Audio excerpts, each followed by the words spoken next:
বিশ্বনবী একবার রাত্রিবেলা সাহাবাদেরকে বললেন, তোমাদের মধ্যে কে আছো রাতের বেলা 1000 কোরআনের আয়াত করে বিছানায় ঘুমোতে যাবা? হাত তোলো। কেউ হাত তোলে না। ওমি 1000 আয়াত কি বাড়ির কাছের কথা? কথা বলেন।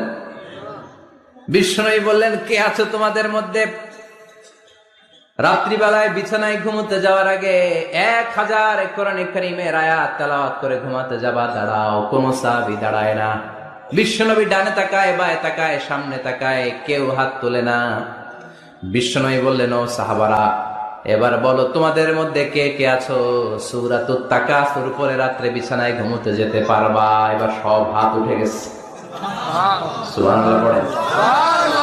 বিশ্বনবী বললেন, তোমাদের মধ্যে যদি কেউ রাত্রিবেলা একবার সূরাতুত তাকাসুর তেলাওয়াত করে বিছানায় ঘুমোতে যাও, আমল নামায় 1000 আয়াত তেলাওয়াতের সওয়াব দিয়ে দিবে কে?